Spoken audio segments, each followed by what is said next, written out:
শুভ রথযাত্রার শুভেচ্ছা সবাইকে।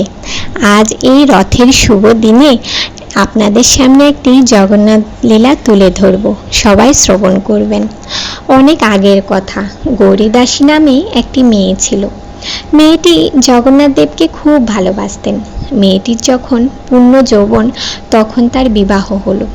গৌরীদাসী তার স্বামীকে বলল, আমাকে একদিন প্রভু জগন্নাথ দেবের কাছে নিয়ে যাবে। তার স্বামী বলল, এখন না, পরে একদিন নিয়ে যাব। কিন্তু দিন যেতে যেতে অনেক দিন চলে গেল, কিন্তু তার স্বামী গৌরীদাসীকে নিয়ে জগন্নাথ ধামে গেল না। এদিকে গৌরীদাসী সন্তান সম্ভবা হলেন। একদিন রাতে গৌরীদাসী স্বামীকে বললেন, আমাকে তো ঠাকুরের ধামে নিয়ে গেলে না, একদিন আমি একাই চলে যাব। সেই রাতে গৌরীদাসী একা একা ঠাকুরের ধামের উদ্দেশ্যে বাহির হলেন। যেতে যেতে একটা গভীর বনের মাঝে পৌঁছে গেলেন। সেই বনে কত বাঘ, ভাল্লুক, সাপ আরো কত জীব ছিল। মাঝে মধ্যে বাঘের গর্জন শোনা যাচ্ছিল। গৌরীদাসীর কোনো দিকে খেয়াল ছিল না। তার একটাই লক্ষ্য ছিল, জগন্নাথ ধামে পৌঁছানো, জগন্নাথ ঠাকুরকে সে দুনয়ন ভরে দেখবে। এই ছিল তার একমাত্র উদ্দেশ্য। সেই গভীর বনে মাঝে গৌরীদাসী সন্তান প্রসব করলেন, কিন্তু তার সদ্যজাত সন্তানকে ফেলে তিনি পুরীধামে পৌঁছে গেলেন। কিছুদিন পর তার বাড়ির কথা মনে পড়ল, বাড়ির উদ্দেশ্যে যাত্রা করল। সেই বনে পৌঁছে তার সন্তানের কথা মনে পড়ল।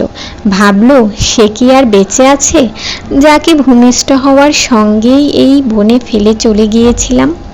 এই ভাবতে ভাবতে সামনে দেখে তো অবাক, দেখে এক বৃদ্ধা মহিলা একটি সন্তানকে কোলে নিয়ে বসে আছে। গৌরীদাসী তো অবাক, এই কি করে সম্ভব। বৃদ্ধা মহিলা বললেন, এই নে মা, তোর ছেলেকে একটিবার কোলে নে মা।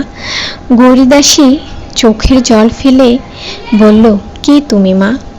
এই গভীর বনে তুমি কি করছো? বুড়িমা বললেন, আমি এই বনের পাশাপাশি থাকি, তোমার ছেলের কান্না শুনে এখানে এসেছি। গৌরীদাসী বলল, তুমি কে, সত্য পরিচয় দাও, তা না হলে ছেলেকে কোলে নেব না। তখন বুড়িমা আসল পরিচয় দিলেন। গৌরীদাসী দেখলেন জগন্নাথ দেব তার সামনে দাঁড়িয়ে আছে।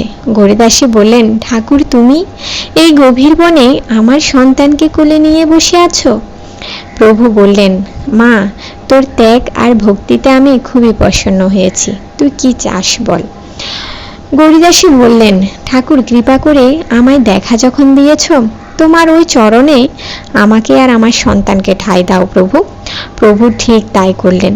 গৌরীদাসীকে আলিঙ্গন করলেন আর তাকে তার সন্তানকে চরণে ঠাঁই দিলেন।